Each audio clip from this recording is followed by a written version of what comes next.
If you follow me on Instagram and you look at my Insta stories, you probably know that I have gotten back into Uta no Prince-sama.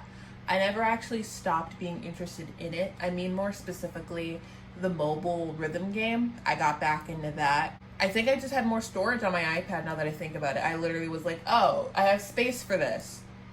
Why not? And I sat there for the 7 minutes it took to download all the downloadables. And every day I get my daily dose of my silly little bread man.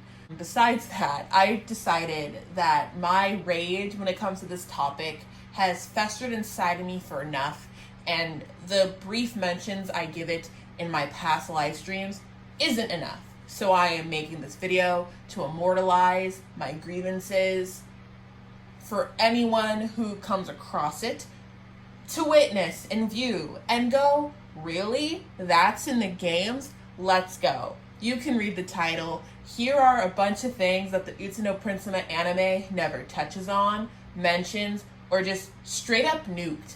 Just, they're not a thing.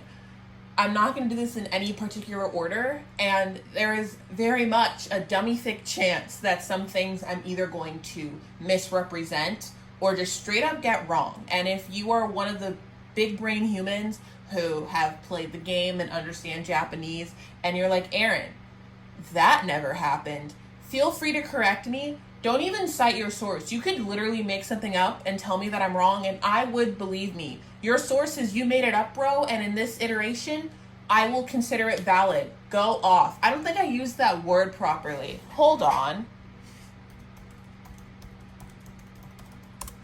I don't think I used it the way God intended, but I'm going to give myself a pass. Now, you're probably expecting me to read the definition that I'm looking at right now, but I'm actually not going to do that. So, have fun. The first thing, which I feel like is kind of unreasonable how upset I am about this, but in my brain, it is very reasonable. I will not articulate what those reasons are, but just know that in my brain, I am valid, and you can roll your eyes and say, Aaron, it's not that big of a deal as much as you want behind your little screen and keyboard, but there's nothing you can do to change my opinion on this. And that is the fact that Shining Saotome is Oteya's dad. I was literally fuming, literal rays of fire anger when they didn't acknowledge this in the last season. I really thought they were going to. I don't know why I thought they were going to with everything else they just don't even talk about. But in my little brain, it felt like they were building up to the reveal, hi, son. And they don't do that. Some of you anime-onlys are probably thinking, how in the world does that work? Oteya is an orphan. And I'll tell you how that works. Once again, never actually played the games. These are based off summaries I've read literally in middle school. I have not revisited them since. Which also just goes to show you how much of an unhealthy grip Uta no Prince-sama has in my mind. I digress yet again. But essentially, Shining Saotome fell in love with a lady, and they, did the thing that you need to do to create a child. And she got preggers, and Shining Saotome did that really cool fade meme, deuces, and then his mom died in a plane crash. So that's how Oteya ended up in an orphanage. And I forget how Shining found out that Oteya was his son. But yeah, they never acknowledged that in the anime. That made me very upset. Another thing that I'm really upset that they don't acknowledge in the anime, but they did, I can't say that on YouTube. Cecile is Oteya's half-brother. So you know that bit about Oteya's mom dying in a plane crash? I lied. LOL, you just got weezered. She didn't actually die in the plane crash. The plane crashed in Agnopolis, and the king of Agnopolis was like, wow, this woman is so hot. And they fell in love and had a child, Cecile. And that's how he's half Japanese, half Agnopolian. That's canon now. I made it up. He's Agnopolian. That sounds like a type of pasta. I don't know how they would even address it in the anime, if I'm being honest. I just like siblings, and I like siblings being acknowledged, so I'm slightly less bitter about that. I don't even know how they found out that they're related in the game. I don't think Oteya gets to meet his mom again in the games, which now that I literally never thought about this. Now that I'm thinking about it right now, that's kind of messed up. Oh, his mom is alive. Oh, I think she had amnesia. That's what that was. Another thing that the anime doesn't address, which I honestly am not mad about this in any capacity. I get why they cut it, I guess. It doesn't really mean anything at all, really, but I just feel like mentioning it. And that Seo has a heart condition, and he needs to get surgery for it in the games. Once again, like, I totally get, they, like, did not have enough time to be like, oh, hi, I'm Seo Kurusu. I'm gonna go to America and get my heart cut open, hope I don't die. But that happens in the games. I forget if he's even sickly in the anime. It's been a really long time. I considered rewatching it just so I can make this video slightly more accurately and, like, get into the nitty-gritty of the things that they don't talk about or they changed. But I'm not sitting through it again. So, yeah, if Seo is sickly in the anime, I don't think they really understand. I think they just said, oh yeah, he gets sick sometimes. But in the games, it's because his heart doesn't work. Another thing that the anime got rid of, this one I am a little annoyed with. I don't remember what the anime reason for Satsuki's existence is, but in the game, the reason Satsuki is even formed is because Natsuki had a violin teacher, and Natsuki was a very skilled violinist. He wrote a song, and the teacher took the song and claimed that it was her own. And Natsuki felt very betrayed, and his psyche couldn't handle it, so it formed Satsuki to protect him. Yeehaw, the brain is terrifying.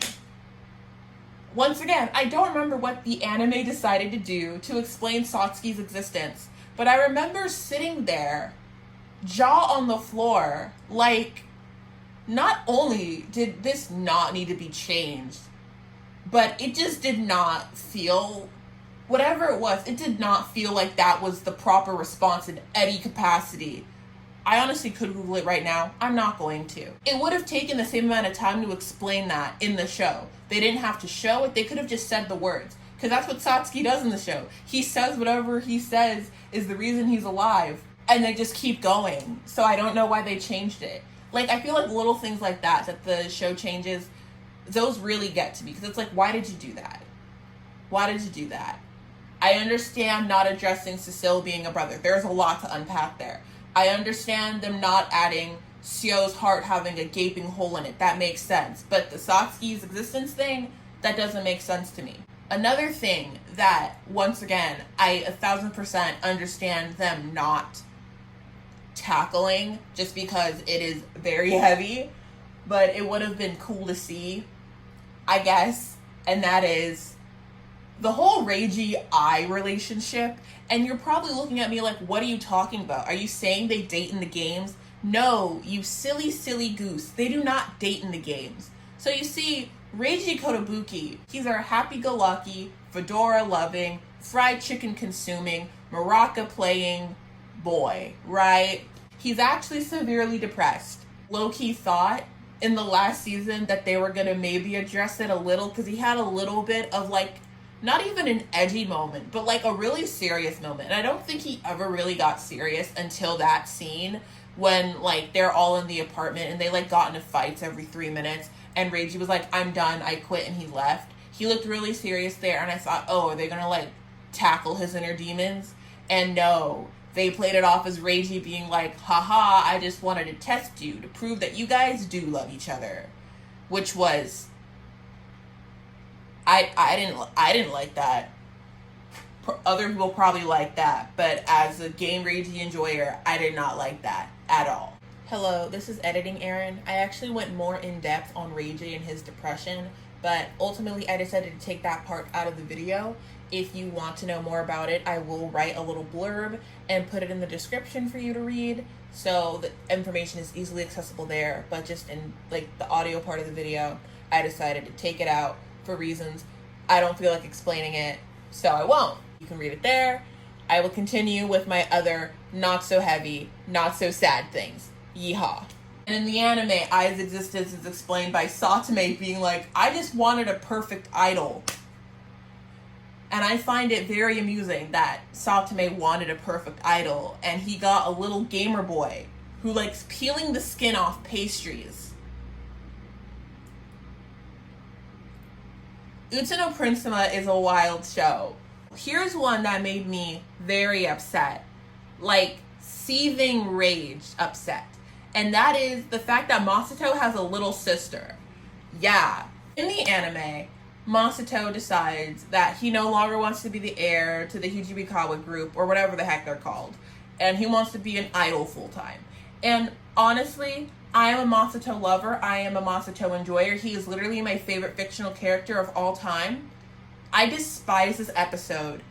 I have seen it once, and that was one time too many. It is literally burned into my mind. I couldn't forget it if I wanted to.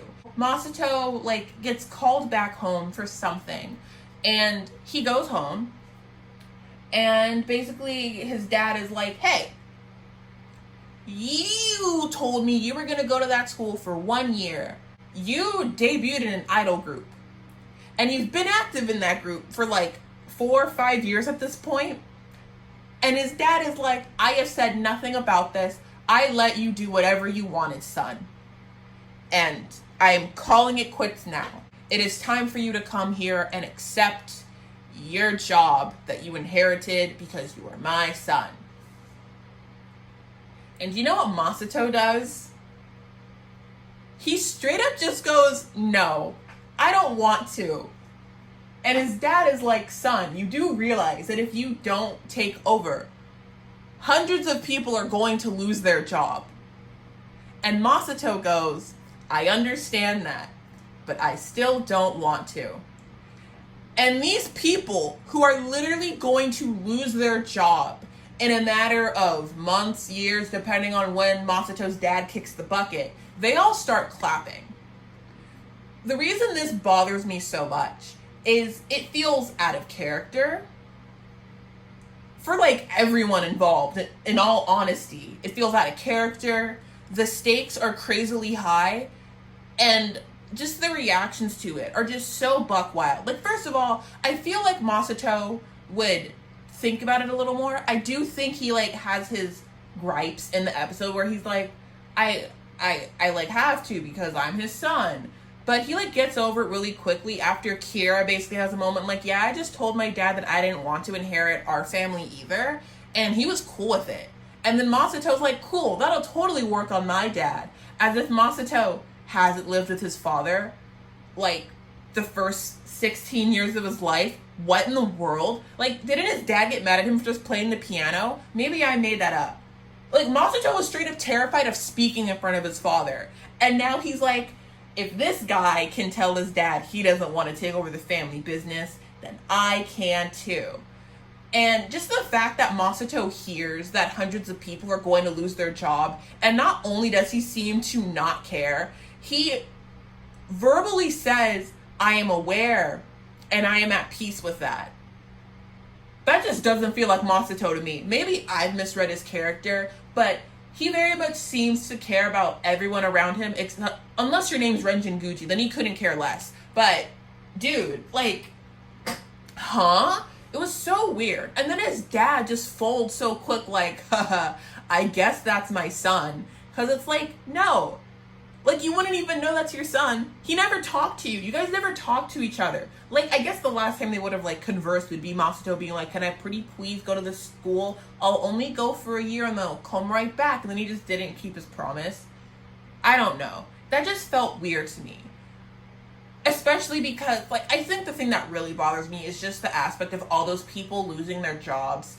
Like, really good jobs, and then Masato just not caring. Like, I just do not believe that Masato wouldn't care at all. That's so weird. But in the games, in the original game, the way they basically tackle this is Masato has a little sister, and it's like, you know what, your little sister exists. She can take over the family business. I'll just have to wait a little longer till I can retire. Everyone's happy. Their family business doesn't go under. And everything is fine and good. Also, Masato being a big brother. Like I said, I love sibling relations. I am a simple girl. You give me nice, healthy sibling dynamics, I am happy. Like, he knits stuff and, like, little presents for her. He's so cute. I love Masato. If you enjoyed this and you want to hear me talk about the other things that I just forgot to talk about here, as in you want a part 2, let me know in the comments if there's anything I got wrong. Once again, You could lie to me. I'd probably believe you. Pop off in that comment section. I'm going to go do something. Ta-ta.